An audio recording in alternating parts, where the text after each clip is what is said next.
चलो बाळको, न्यूटननी गतिनो पहेलो अने बीजो नियम आधारित दाखला एमां आपणे हवे लेवानो छे स्वाध्यायनो दाखला नंबर 5.3 1 અને 2 करेलो हतो। चलो स्वाध्यायनो दाखला नंबर 5.3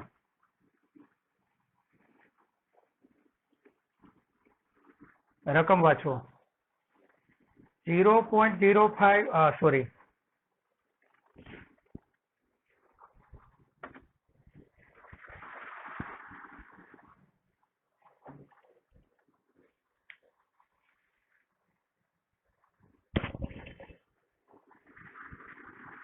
चलो बाळको, न्यूटननी गतिना पहेला अने बीजा नियम आधारित दाखला एमां हवे आपणे लेवानो छे स्वाध्यायनो दाखला नंबर 5.3 एमां 5.1 અને 2 આપણે કરેલો હતો। ચાલો સ્વાધ્યાયનો દાખલા નંબર 5.3 1 અને 2 કરેલો હતો। શું કીધું વાંચો? નીચેના દરેક કિસ્સામાં 0.1 kg દળ ધરાવતા એક પથ્થર પર લાગતા બળનું માન અને દિશા જણાવો। ચાલો આપેલી વિગતમાં તમને આપેલું છે પથ્થરનું દળ। અહીં પથ્થરનું દળ m બરાબર 0.1 kg અને ગુરુત્વ પ્રવેગ આપણને ખબર છે। ચાલો ઉપર હિન્ટમાં જ આપેલું છે કેટલું લેવાનું છે 10 મીટર પર સેકન્ડ સ્ક્વેર। તો નીચેના દરેક કિસ્સામાં પથ્થર પર લાગતા બળનું માન અને દિશા જણાવો। ચાલો હવે પેલી વસ્તુ જુઓ, ઓપ્શન એ શું કીધેલું છે? ઓપ્શન એ, ચાલો સ્થિર રહેલી ટ્રેનની બારીમાંથી તેને પડવા દીધા પછી તરત જ। હવે જુઓ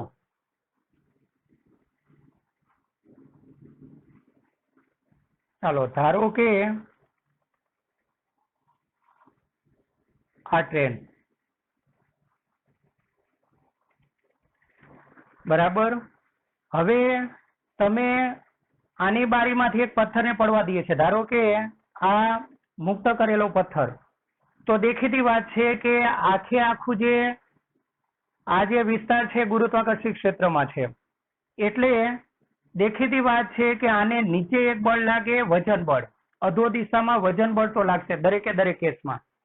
હવે જો આ પ્રવેગી ગતિ કરતું હોય ને, પ્રવેગી ગતિ, તો આને બી પ્રવેગ હોય બરાબર, અને જ્યાં પ્રવેગ હોય ત્યાં બળ હોય, એટલે જો આ પ્રવેગી ગતિ કરતું હશે તો આને પણ સમક્ષિતિ દિશામાં એક બળ હશે, કયું?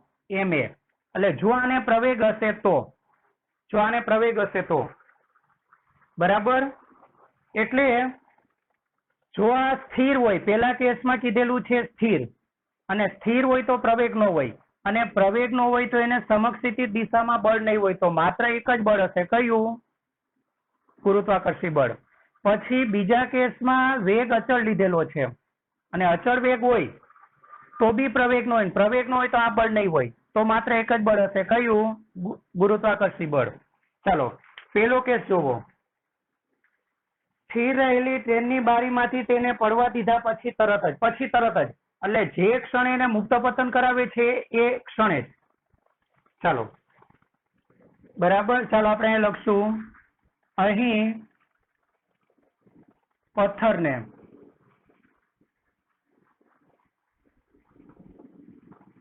સ્થિર રહેલ ટ્રેનની, અહીં પથ્થરને સ્થિર રહેલી ટ્રેનની બારીમાંથી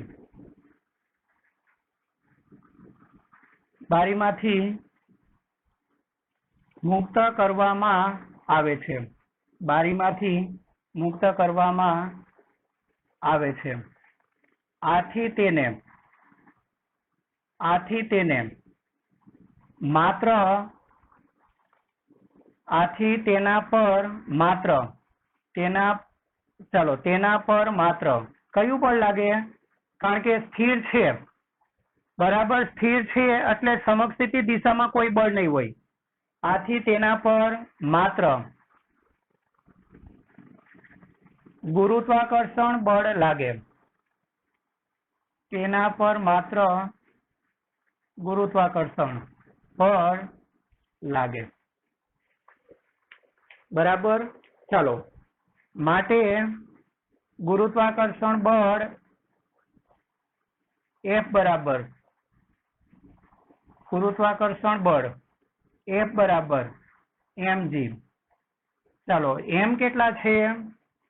તો 0.1 અને ગુરુત્વ પ્રવેગ લેવાના છે 10. તો કેટલા ન્યૂટન? 1 ન્યૂટન. અને કઈ દિશામાં? તો બાજુમાં લખી દેશું. ચાલો, આ બળ કઈ દિશામાં હોય? ગુરુત્વાકર્ષણ બળ નીચે તરફ ને, એટલે કઈ દિશા કહેવાય? અધો દિશામાં. બરાબર. ચાલો, ઓપ્શન બી જુઓ. શું કીધું જુઓ? 36 કિલોમીટર પર કલાકની અચળ ઝડપથી દોડતી ઝડપ અચળ, અને ઝડપ અચળ હોય તો પ્રવેગ શૂન્ય. એટલે અત્યારે બી આ બળ નહીં હોય, માત્ર એક જ બળ હશે. કયું? ગુરુત્વાકર્ષણ બળ. ચાલો, અહીં ઝડપ v બરાબર 36 કિલોમીટર પર કલાક.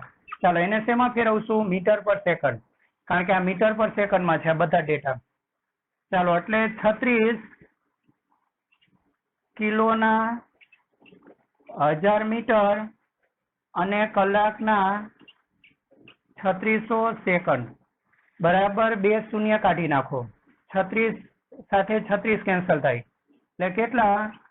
10 મીટર પર સેકન્ડ. ચાલો, હવે શું લખશું? પથ્થર કેટલા અચળ વેગથી ગતિ કરતી? પથ્થર 10 મીટર પર સેકન્ડના અચળ વેગથી, વેગ કે ઝડપ? અચળ વેગથી ગતિ કરતી ટ્રેનમાંથી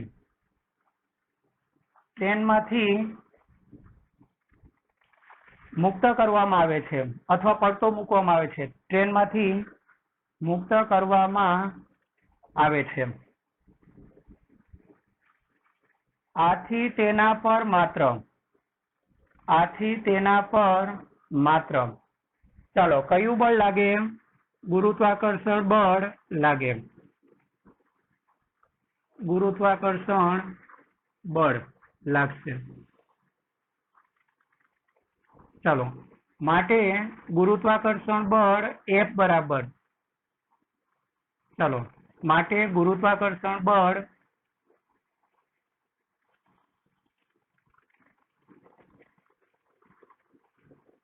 F બરાબર mg. ગુરુત્વાકર્ષણ બળ F બરાબર mg. ચાલો, m કેટલા છે? 0.1 અને ગુરુત્વ પ્રવેગ 10, એટલે કેટલા ન્યૂટન? 1 ન્યૂટન. અને દિશા કહી દો, કઈ દિશામાં? ગુરુત્વાકર્ષણ બળ હોય એટલે ગતિ ઉપર તરફ હોય કે નીચે તરફ હોય? ગુરુત્વાકર્ષણ બળ તો કાયમી કઈ દિશામાં લાગે? અધો દિશામાં. ચાલો, થશે આટલું. હવે ત્રીજો ઓપ્શન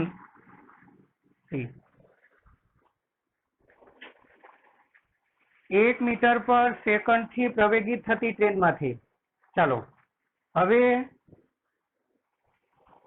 ટ્રેનને પ્રવેગ છે, અને પ્રવેગ હોય એટલે સમક્ષિતિજ અને ગુરુત્વાકર્ષી બળ 2 બળ લાગે. એટલે પરિણામી બળ ક્યાં લાગે? ચાલો, આ દિશામાં પરિણામી બળ લાગશે. બરાબર. ચાલો, હવે શું કીધું જુઓ? 1 મીટર પર સેકન્ડ થી પ્રવેગિત થતી ટ્રેનની બારીમાંથી તેને પડવા દીધા પછી તરત જ. ચાલો, અહીં ટ્રેનને બરાબર. ચાલો, પેલા પથ્થર માટે વાત કરી દઈએ. અહીં પથ્થરને 1 મીટર પર સેકન્ડ સ્ક્વેર થી પ્રવેગિત કે પ્રતિપ્રવેગિત, કયો શબ્દ લખેલો છે? પ્રવેગિત થતી. મીટર પર સેકન્ડ થી પ્રવેગિત થતી ટ્રેનમાંથી પડતો મૂકેલ હોવાથી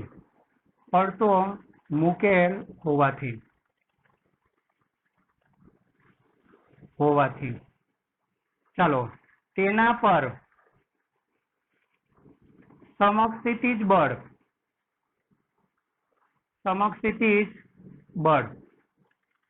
અને ગુરુત્વાકર્ષણ બળ એમ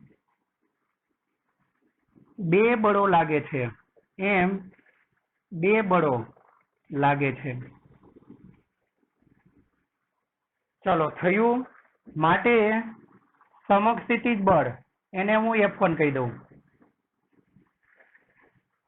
ચાલો સમક્ષિતિજ બળ F1 બરાબર સૂત્ર કયું MA કારણ કે સમક્ષિતિજ દિશામાં તો એને પ્રવેગ છે એટલે MA લેવાય ચાલો M કેટલું છે 0.1 અને પ્રવેગ કેટલો છે આમાં જ આપેલો છે કેટલો 1 તો કેટલા ન્યૂટન 0.1 into 1 એટલે 0.1 ન્યૂટન અને કઈ દિશામાં સમક્ષિતિજ દિશામાં અને આગળ જતા હું તમને સમજાવીશ કે ધારો કે બસ એકાએક આગળ ઉપડે બરાબર તો એને આભાસી બળ ક્યાં લાગે પાછળ એ અત્યારે જરૂર નથી ખાલી સમક્ષિતિજ બળ કહી દો ને ચાલો તથા ગુરુત્વાકર્ષી બળ ચાલો એને આપણે શું કહેશું F2 તો F2 બરાબર ગુરુત્વાકર્ષી બળ એટલે F2 બરાબર mg ચાલો m કેટલા છે 0.1 અને ગુરુત્વ પ્રવેગ કેટલો લેવાનો છે 0.1 અને ગુરુત્વ પ્રવેગ 10 તો કેટલા 1 ન્યૂટન બરાબર એટલે આ પથ્થર ચાલો આ પથ્થર હવે આ પથ્થર પર બે બળ લાગે છે સમક્ષિતિજ દિશામાં એક જે બળ લાગે છે તે F1 અને અધો દિશામાં જે બળ લાગે છે ગુરુત્વાકર્ષણ બળ એને આપણે F2 નામ આપ્યું છે તો દેખીતી વાત છે કે એક કરતા વધારે બળો લાગતા હોય બે બળો લાગતા હોય ત્યારે પરિણામી બળ કઈ દિશામાં લાગે તો સમાંતર બાજુ ચતુષ્કોણ ચાલો આના એક પરથી આને સમાંતર દોરો એટલે પરિણામી બળ આ દિશામાં લાગશે ચાલો આ પરિણામી બળને હું શું કહી દઉં F અને F1 સાથેના ખૂણાને હું શું કહી દઈશ થીટા ચાલો આ બે વસ્તુ આપણે શોધવાની છે કઈ બે વસ્તુ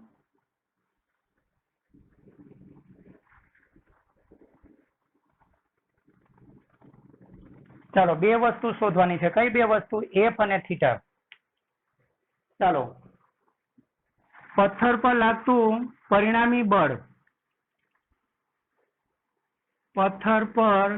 લાગતું પરિણામી બળ અને પેલા મૂલ્ય મળવાનું છે પરિણામી બળનું મૂલ્ય ચાલો પરિણામી બળના મૂલ્યને આપણે શું કીધેલું છે F કીધેલું છે તો એનું સૂત્ર આપણને ખબર છે બે બળોના પરિણામી બળનું સૂત્ર F1 square plus F2 square plus 2 F1 F2 વચ્ચેનો કોણ કેટલો F1 F2 વચ્ચેનો કોણ પરસ્પર લંબ છે બંને cos 90 અને cos 90 એટલે 0 એટલે છેલ્લું પદ તો શૂન્ય ને ચાલો F1 સ્ક્વેર એટલે કેટલા F1 સ્ક્વેર એટલે 0.1 નો વર્ગ F1 એટલે 1 નો વર્ગ ચાલો 0.1 નો વર્ગ એટલે 0.01 પ્લસ 1 એટલે આ તમારું કેટલું થાય 1.01 અને આનું તમે વર્ગમૂળ કાઢશો તો નિયર ઇક્વલ ટુ કેટલા 1 ન્યૂટન થશે ચાલો હવે દિશા ધારી લ્યો જો આ બળ F એ કોની સાથે F1 સાથે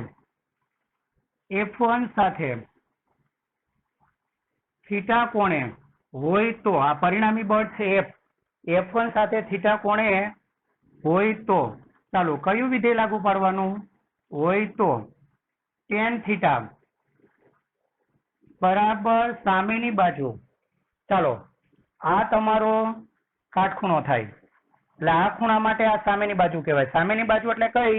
F2 બાય પાસેની બાજુ કઈ?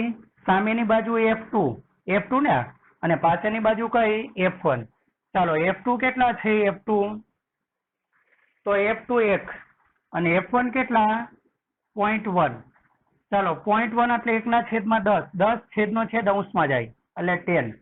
ચાલો માટે થીટા બરાબર કેટલા? થીટા બરાબર tan ઇનવર્સ. tan પેલી બાજુ જાય એટલે ઇનવર્સ થાય ને, અને કાઉન્સમાં કેટલા રાખી દો? 10. ચાલો જવાબ આ સ્વરૂપે જ રાખી દો. ચલો ઓપ્શન ડી જુઓ શું કીધું છે, વાંચો.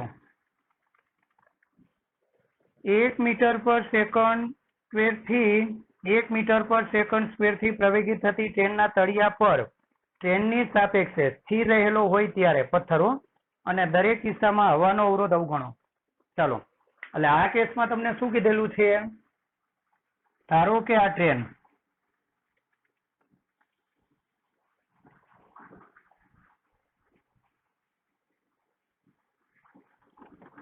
અને એ પોતે પ્રવેગી ગતિ કરે છે. પ્રવેગ કેટલો છે? પ્રવેગ કે પ્રતિપ્રવેગ કયો શબ્દ લખેલો છે?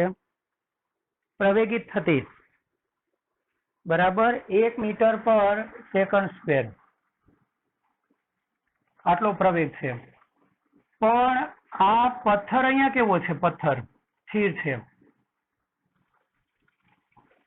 તો આના પર લાગતું બળ. હવે દેખીતી વાત છે કે પથ્થરની અત્યાર સુધી પથ્થર ક્યાં પડતો હતો? નીચે, એટલે ગુરુત્વાકર્ષણ બળ. પણ અહીંયા પથ્થર સ્થિર છે એટલે નીચે લાગતું વજન બળ, અને ઉપર તમને હજુ ખબર નહીં પડે પણ અત્યારે કહી દઉં, ઉપર લાગતું સંપર્ક બળ બરાબર એકબીજાને બેલેન્સ કરશે. ચાલો એકબીજાને બેલેન્સ કરે એટલે એને માત્ર એક જ, અને આપણને ખબર છે કે ધારો કે આપણે સ્થિર રહેલી બસમાં બેઠા હોય અને બસ અચાનક આગળ ગતિ કરવા માંડે અને સ્થિર સ્થિતિમાંથી ગતિમાં આવ્યો એટલે પ્રવેગ, તો એ આગળ પ્રવેગી થાય તો આપણે કઈ બાજુ ધકેલાઈ જાય? પાછળ. આપણને પ્રવેગ પાછળ લાગે. અને બસ અચળ વેગથી જતી હોય, અચાનક બ્રેક મારે તો આપણે કઈ બાજુ ધકેલાઈ જાય? પાછળ. એટલે આને જે પ્રવેગ હોય અંદર રહેલી વ્યક્તિ કે વસ્તુને એના કરતા વિરુદ્ધ દિશામાં પ્રવેગ હોય, એટલે આને પ્રવેગ આગળ છે તો આ વસ્તુને પરિણામી પ્રવેગ કે પરિણામી બળ ક્યાં હશે? પાછળ હશે. એટલે આના પર એક જ બળ લાગશે. કયું? સમક્ષિતિ દિશામાં લાગતું બળ એને. બરાબર. ચાલો હવે આપણે આ લખશું. અહીં પથ્થર, એટલે પથ્થર પર અત્યારે કયું બળ નહીં લાગે? ગુરુત્વાકર્ષણ બળ. કારણ કે તળિયે સ્થિર પડેલો છે એટલે આ બીજે એકબીજાને બેલેન્સ કરે. પણ એને પોતાને પ્રવેગી ગતિ છે એટલે ટ્રેનની પ્રવેગી ગતિના લીધે આને સમક્ષિતિ દિશામાં એક બળ લાગશે. કયું બળ? તો F બરાબર mm. ચાલો અહીં 1 મીટર પર સેકન્ડ સ્ક્વેરના પ્રવેગથી ગતિ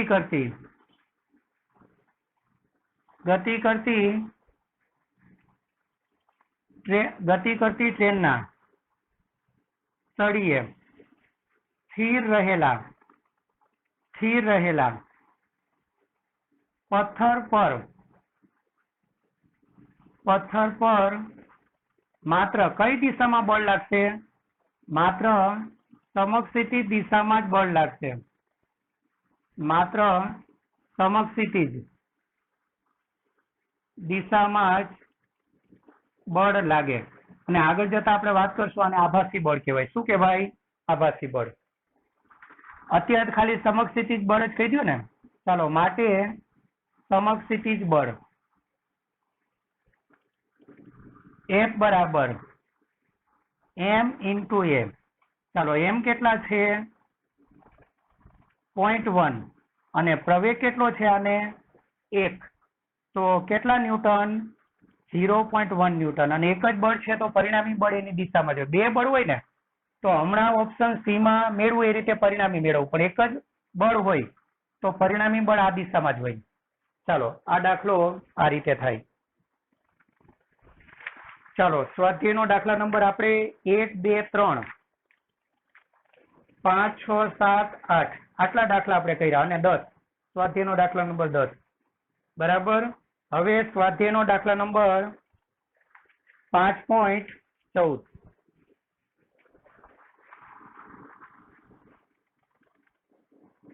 સ્વાધ્યાયનો દાખલા નંબર 5.14 શું કીધું છે વાંચો. આકૃતિ 5.16 માં 4 કિલોગ્રામ દળના એક કણનો સ્થાન વિરુદ્ધ સમય આલેખ દર્શાવેલો છે. તો t 0, t 4 સેકન્ડ અને t>0 but <4 સેકન્ડ સમયે કણ પર લાગતું બળ શોધો. બરાબર, પેલા આટલું કરીએ. ચાલો, અહીં દળ કેટલું આપેલું છે? ચાલો, m બરાબર 4 kg અને એનો આપણે આલેખ દોરી દઈએ. x વિરુદ્ધ t આલેખ છે. ચાલો, x વિરુદ્ધ t આલેખ x મીટરમાં છે.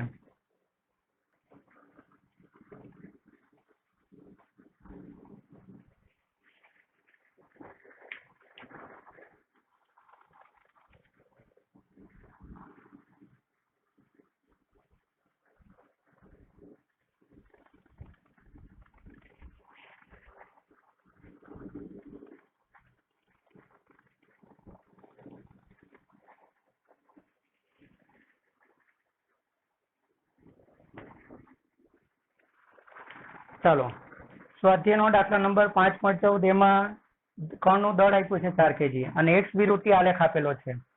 x એ મીટરમાં છે ને t તે સેકન્ડમાં.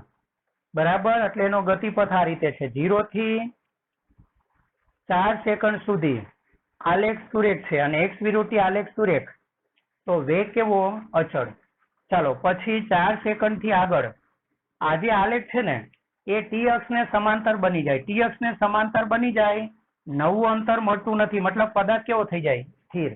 અને 0 સેકન્ડ પહેલા પણ પદાર્થ કેવો હતો? સ્થિર જ હતો, એવું ધારી લેવાનું. બરાબર, એટલે ગતિ ક્યારે શરૂ કરે છે? t બરાબર 0 સેકન્ડે. ચાલો, હવે કયા કેસમાં જોવાનું છે? t બરાબર 0, આ t<0 પછી t 0 એટલે 4 સેકન્ડ 0 સેકન્ડ પહેલા, t 4 4 સેકન્ડ થી મોટા સમયે અને 0 અને 4 સેકન્ડ વચ્ચે એટલે આ જગ્યાએ કણ પર લાગતું બળ શોધો. ચાલો, કણ પર લાગતું બળ શોધવાનું. બરાબર, હવે આપણને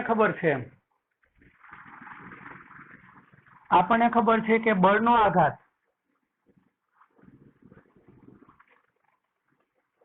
અથવા ન્યૂટનની ગતિનો બીજો નિયમ લઈ લઈએ. ચાલો, ન્યૂટનની ગતિનો બીજો નિયમ. ન્યૂટનની ગતિનો બીજો નિયમ. બરાબર, ચાલો, બીજો નિયમ. કણ પર લાગતું બળ F એ વેગમાનના ફેરફારના સમય દર બરાબર હોય અને ડેલ્ટા પી એટલે આપણને ખબર છે P2 - P1. અત્યારે આપણે કયો ઓપ્શન ચાલે છે? Option A. અને ડેલ્ટા ટી. ચાલો, P = શું? mv ને, પણ દળ તો અચળ જ છે ને, એકનો એક કણની જ ગતિ બતાવેલી છે એટલે P = mv. ચાલો, આમાંથી કોમન શું નીકળી જાય? અચળ હોવાથી m કોમન નીકળી જાય એટલે v2 - v1 upon delta T થશે આટલું. ચાલો, હવે પેલો ઓપ્શન કયો કીધો? t<0. ચાલો, પેલો ઓપ્શન તમને આપેલો છે t<0 સમયે, એટલે 0 સેકન્ડ કરતા ઓછા સમયે કણ કેવો હતો? સ્થિર. અને સ્થિર હોય તો એને વેગ ન હોય ને વેગ ન હોય તો આ પદ શૂન્ય તો બળ શૂન્ય. ચાલો, t<0 સમયે ન્યૂટનની ગતિનો પેલો નિયમ યાદ છે ને? જો પદાર્થ પર લાગતું બાહ્ય બળ શૂન્ય હોય તો સ્થિર પદાર્થ સ્થિર જ રહે. એના કરતા ઉલટું, જો સ્થિર પદાર્થ સ્થિર રહેતો હોય તો એના પર લાગતું બાહ્ય બળ કેટલું? શૂન્ય. એટલે t<0 સમયે કણ સ્થિર હોવાથી, t લેસ ધેન 0 એટલે ખબર ને 0 સમય પહેલા, સમયે કણ સ્થિર હોવાથી તેના પર લાગતું બળ F બરાબર 0. ચાલો પછી બીજો સમય કયો કીધો? t greater than 4 second. હવે 4 સેકન્ડ કરતા મોટા સમયે કણ પાછો કેવો થઈ જાય? સ્થિર થઈ જાય.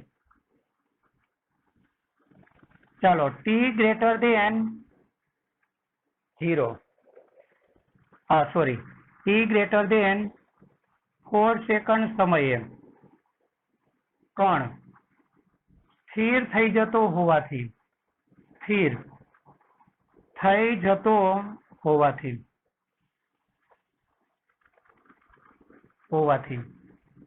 ચાલો તેના પર લાગતું બળ, તેના પર લાગતું બળ F બરાબર 0. ચાલો ત્રીજો કયો કીધેલું છે? કયો સમય? 0 થી મોટો ને 4 સેકન્ડ કરતા નાનો સમય. ચાલો t greater than 0 less than 4 second, એટલે આ વચ્ચેનો ગાળો, આ વચ્ચેનો ગાળો. ચાલો આ ગાળામાં x વિરુદ્ધ t આલેખ સુરેખ છે, અને સુરેખ હોય તો વેગ કેવો? અચળ.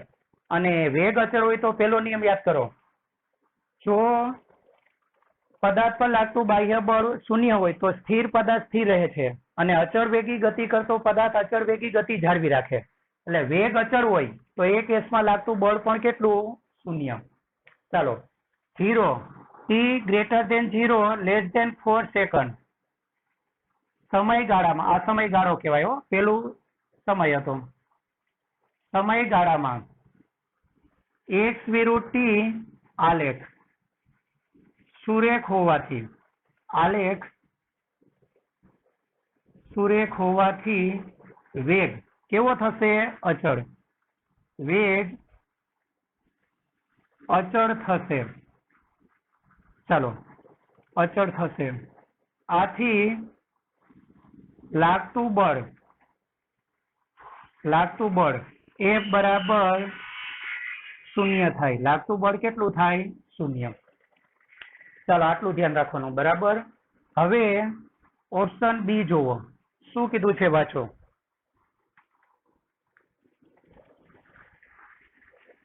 t બરાબર 0 સમયે અને t લેસ ધેન લખેલું છે ને, એક કામ કરો ઇક્વલ કરી નાખો. તો t લેસ ધેન 4 સેકન્ડ સમયે આઘાત શોધો. ચાલો બળનો આઘાત સૂત્ર લખી દઈએ. બળનો આઘાત બરાબર, ચાલો બળનો આઘાત એટલે આપણને ખબર છે F ડેલ્ટા t બરાબર ડેલ્ટા p, બરાબર. ચાલો તો બળનો આઘાત ડેલ્ટા p એટલે આપણને ખબર છે m કોમન નીકળ્યા એટલે v2 માઇનસ v1. એટલે બળનો આઘાત શોધવું એટલે તમને દળ તો આપેલું છે, એટલે શું શોધવાનું? બંને વેગ શોધવાના. ચાલો પેલા કયા સમયે શોધવાનો છે? t બરાબર 0 સેકન્ડ સમયે આઘાત.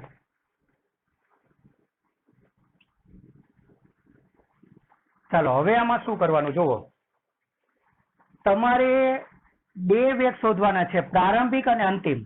એટલે તમારે શું કરવાનું? તમને જે સમય આઘાત શોધવાનો કીધો હોય ને, બરાબર, એ પહેલાનો થોડો સમય લઈ લેવાનો. એટલે 0 સેકન્ડ છે તો એનો પહેલાનો થોડો સમય, અને એ 0 સેકન્ડ પહેલાનો થોડો સમય, પહેલાનો થોડો. એટલે t બરાબર 0 સેકન્ડ આપ્યું છે, તમારે શું કરવાનું? એની થોડા સમય પહેલાનો વેગ લઈ લેવાનો. એટલે t બરાબર 0 સમય પહેલાનો થોડો સમય લેવાનો, એ વખતનો વેગ v1 મેળવવાનો. અને t બરાબર 0 સેકન્ડ સમય પછીનો સૂક્ષ્મ સમય લેવાનો, અને એ વખતના વેગને હું v2 કહી દઈશ, બરાબર. એટલે તમારે જ્યારે પણ આલેખ પરથી બળનો આઘાત શોધવાનો હોય ને, તો જે સમય આપેલો હોય એ સમય પહેલાનો થોડો સમય લેવાનો, ત્યાં v1 મેળવી લેવાનું. એ સમય પછીના થોડા સમય લઈ અને ત્યાં v2 મેળવી લેવાનું. ત્યાર પછી આમાં કિંમત મૂકવાની. ચાલો તો આપણે શું લખશું? ટી બરાબર 0 સમય પહેલાના અથવા ટી બરાબર 0 સમય પહેલાના ટી બરાબર 0 સમય થી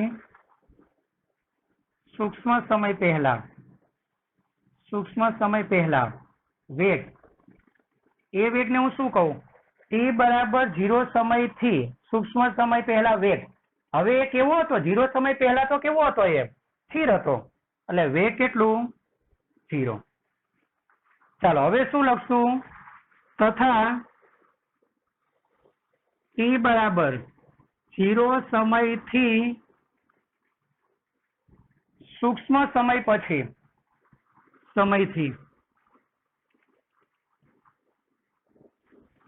સૂક્ષ્મ સમય પછી વેગ v2. ચાલો હવે એ વેગ મેળવો. વેગ અચળ હશે, એટલે આ જગ્યાનો વેગ 0.1 સેકન્ડ, 0.2 સેકન્ડનો વેગ. એટલે કઈ રેખાનો ઢાળ? આપણે બિંદુઓના નામ આપી દઈએ, આને ઓ કહીએ, આને એ કહીએ. ચાલો કઈ રેખાનો ઢાળ? કારણ કે એક્સ વિરુદ્ધ આલેખનો ઢાળ આપણને વેગનું મૂલ્ય આપે, અને આ ગાળામાં વેગ અચળ છે. ચાલો વેગ v2 બરાબર OA રેખાનો ઢાળ, અને ઢાળનું સૂત્ર તમને ખબર છે,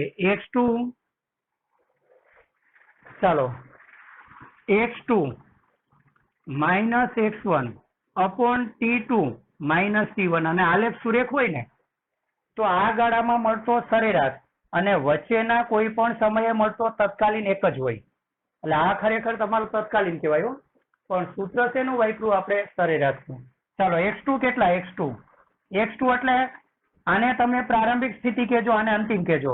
x2 કેટલા? 3. ચાલો x2 3 માઇનસ x1 કેટલા? x2 3, x1 કેટલા? 0. T2 ચલો T2 કેટલા? 4 માઇનસ T1 કેટલા? 0. એટલે આ તમારું કેટલું આવે? ચાલો આ તો શૂન્ય નીકળી જાય ને, એટલે 3/4 મીટર પર સેકન્ડ. ચાલો માટે કયા સમયે બળનો આઘાત? ટી બરાબર 0 સમયે આઘાત બરાબર. સૂત્ર કયું?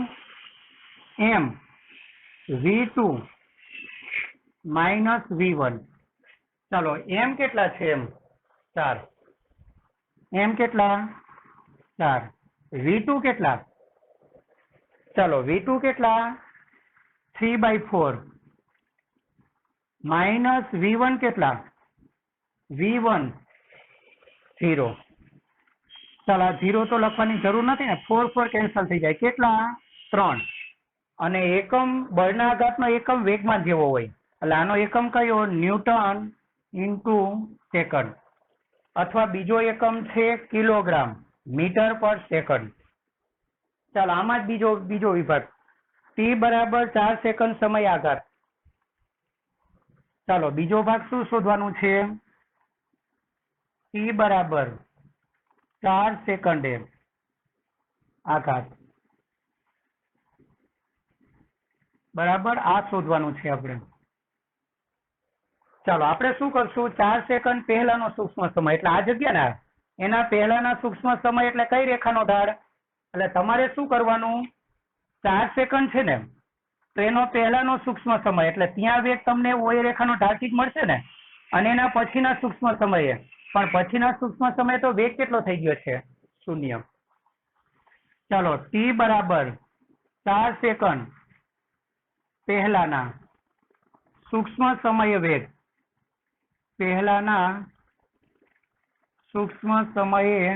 વેગ, ચાલો એ વેગ એટલે પ્રારંભિક વેગ કહેવાય, એટલે v1. ચાલો અને 4 સેકન્ડ પહેલાનો વેગ શોધવો હોય તો કઈ રેખાનો ઢાળ? ડાયરેક્ટ આપણે લઈ લઈશું, અત્યારે ખાલી લખી દઈ OA રેખાનો ઢાળ.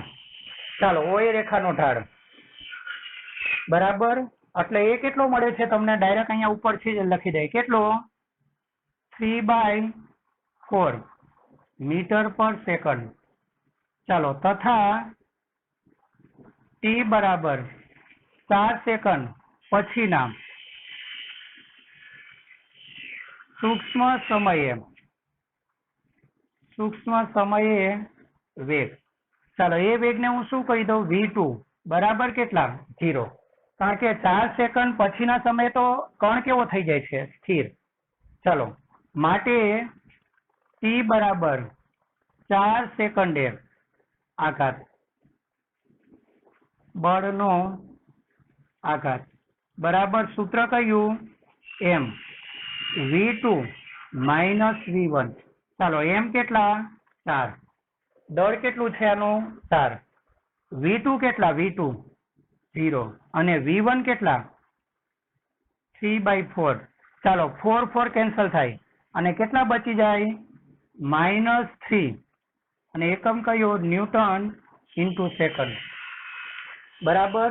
એટલે ટી બરાબર 0 સેકન્ડ સમયે બળનો આઘાત આટલો આવે, અને ટી બરાબર 4 સેકન્ડ સમયે બળનો આઘાત આટલો આવે। ચાલો, આ દાખલો આ રીતે થાય।